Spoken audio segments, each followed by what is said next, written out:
Welcome to Mishna, study Masechet Sukkah Perek Gimal Mishnah He. Over here, this Mishnah, we're going to move on to the Etrog, right, of the Arbat Haminim, and it's going to span over a few Mishnayot, the laws of the Etrog. So, firstly, Etrog Hagazul V'Hevesh Pasul, right, stolen and dried out, it is Pasul. Shira Shira V'Shirin Dahat Pasul, right, if it belonged to an Ashira tree, idolatrous tree, so what tree that was worshipped Avodah Zarah, or from any Dahat, right, a city that worshipped Avodah Zarah, that is Pasul, again, because we're not allowed to have any benefit. Shel Ola Pasul. Shel Truma Tme'a Pasul. So if it was Orla, right? Ola, the first 3 years of a tree that it's growing, we're not allowed to benefit from those fruits.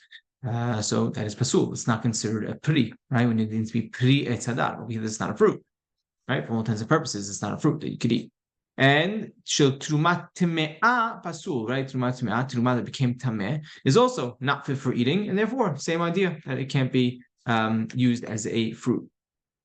Now, v'shel tehora, let's say it's trumat tehora, lo yitol. You shouldn't take it, the chatachila. V'im natal kasher, but if you did use it, it would be kasher, right? You were yotzei yodei. Why so? Right, so in general, we know that we're not allowed to go ahead and fruits, right? Everything becomes susceptible to becoming tameh once it comes in contact with these 7 liquids. Right, we'll learn about this more in Masechet Machshirim, and therefore we don't allow someone to take this etrog l'chatechila of trumat tehora, and we'll also see of maaser sheni, because we don't want to make it susceptible to becoming tameh.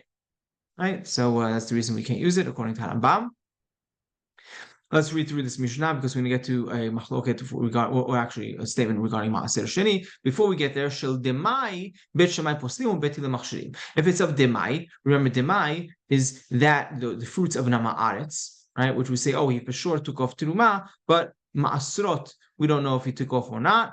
Right? So in general, the law over here by Demai was the person is not allowed to eat it. But aniyim are allowed to eat it, right? Hamimar and Gozer, when it came to the poor people, we allow them to eat demai.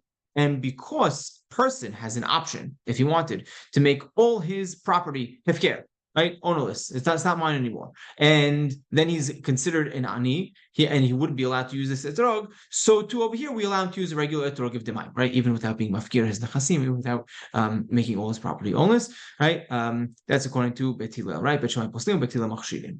What about maaser sheni? Shel maaser sheni. So birushalayim lo yitol, right? In Yerushalayim, you can go ahead and use it. Right, obviously everywhere else you can't use it, but even in Yerushalayim, which is the place of Maaser Sheni, you're not allowed to go ahead and use it, as we mentioned, because we don't want to make it susceptible to becoming tameh. V'im natal kasher, and similarly, like the Teruma Tehora, if a person did use it, it would be kasher. He is yotzeh yedei chova. Yeah. And every time that we mentioned, like demai, right? When we said you're allowed to use demai, the person is allowed to use it, and he's allowed to make a beracha on it. Al nitadulav, take the etrog, shake it, and be yotzei the chova, like our Mishnah according to Bet Hillel. Yeah, this is actually the picture of the etrogim, but this is actually going to be more relevant in the next Mishnah.